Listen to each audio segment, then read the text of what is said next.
கடலோடு மேகம் உற்பத்தியானாலும் உப்பு தண்ணீரை மேகம் ஒருபோதும் சிந்தாது.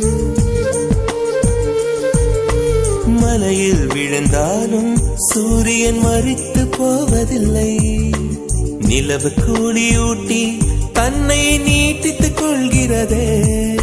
மேகமாய் நானும் மாறேனோ, அதன் மேன்மை குணங்கள் காண்பேனோ.